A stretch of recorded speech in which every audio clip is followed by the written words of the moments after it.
What's up, guys? First of all, I wanted to give a huge shout out and thank you to all the people that watched and supported the announcement video for Zoids Wild. I'm really grateful for all the engagement and the support, and you guys have really shown your love for the series.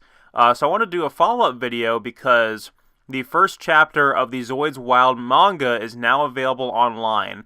So we can take a look at that and kind of see what do we think about this series, what do we think it has in terms of potential, and are our fears and speculations at all justified? So the first thing I wanted to comment on, unfortunately, is going to be the art style. So if I'm being honest, I don't think this manga looks particularly good. A lot of these frames are lacking in detail in the environments. These environments look very promising. You can see there's a lot of scenes where there's big canyons and big rock faces. There's some forests in there. There's a lot going on. It's very much the typical scenery we're used to seeing on the Planet Z throughout the series, but none of it is very well defined in any of these panels. And it only gets worse when we get to the character design. Oh my god, this main character. He looks pretty goofy. And throughout this entire manga, he has his tongue hanging out the side of his mouth, which is such a weird quirk. I don't know what this reminds me of. I think it reminds me of those characters that have like the little fangs going on, except this just looks awkward. Like there's so many frames where it's like, that should just put that back in your mouth. Stop. But in addition to that, he has this very like youth anime manga style design to him. It's very reminiscent of something like, Pokemon or Yu-Gi-Oh, one of those types of like shonen serialized kids series, and I guess that is the intended audience for a series like this, so I can't be too critical of that. But it's not the aesthetic that I think we were expecting for this. I think what the fans would have preferred, what I personally would have preferred, would be a much more dark and gritty, more grounded, down-to-earth kind of aesthetic, very much similar to Gundam or any other mecha series that's out there. It's not catered so much for kids. The only thing that looks, and this isn't even a good excuse for the art style either, because if we compare it to something like Yu-Gi-Oh, I just started reading the Yu-Gi-Oh Arc 5 manga a little bit, and that is much more well drawn than this is, and has a lot more detail to the characters and to the environments. And I'm sure this could increase and get better as the series goes on. The one thing I will say is that the actual Zoids themselves, when we have a Zoid on screen, they are drawn remarkably well and very detailed. I think that's where the majority of the effort went to, is to make sure that the new Wild Zoids for the model kit line are represented very well. So we see the main character try to use... We see him standing here with this net trying to capture this spider crab Zoid. It looks like some kind of pincer beetle thing. And I'm like, are you about to try to catch this thing with this net?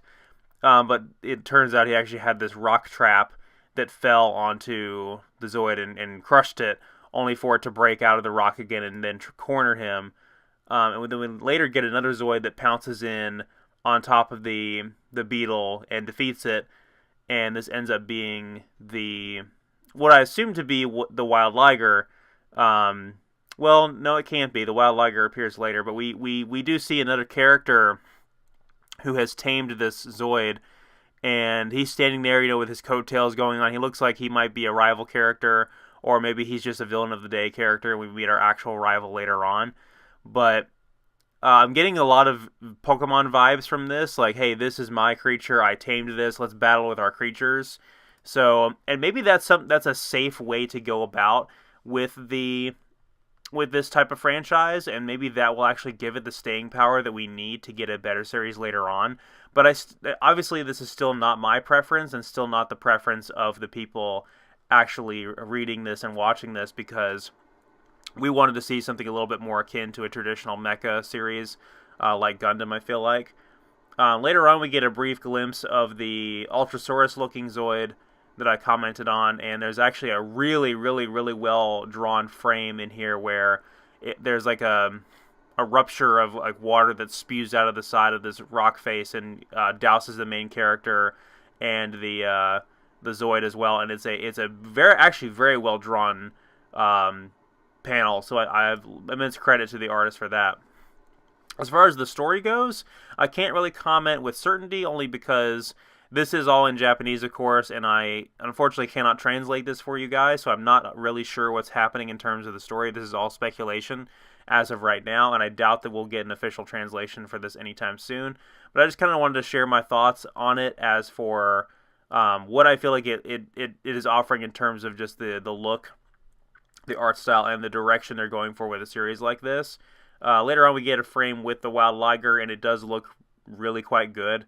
Again, just to reiterate that same point, it seems like the all of the effort in terms of the art design was focused in on the Zoids themselves, which is fair, but I really do feel like that's not a good enough excuse when you compare it to something like Yu-Gi-Oh! Arc 5 that had good-looking characters and environments and was still this for the same intended audience.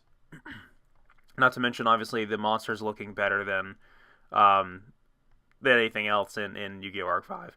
So, one thing I think is really cool in this, and later on you see, I want to know more about this world that this takes place in, because you literally have a Mad Max or Fist of the North Star style, like, biker gang that shows up, and I think that that would be the most awesome thing ever, is if you actually have, like, people with guns, like, shooting at the main character, and, like, these guys are, like, legitimate thugs, but of course, with a Zoid like the Wild Liger, our main character is going to be able to defeat them no problem, or at least scare them off.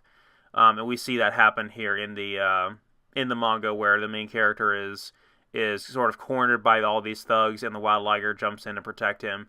But I think that would be just can you imagine like a Mad Max or Fist of the North Star style Zoid series where all of these, you have the Mad Max level of extremist like gearheads that all have their own machines, except these machines are Zoids, and they're all decked out with spikes and just barbaric improvised weapons.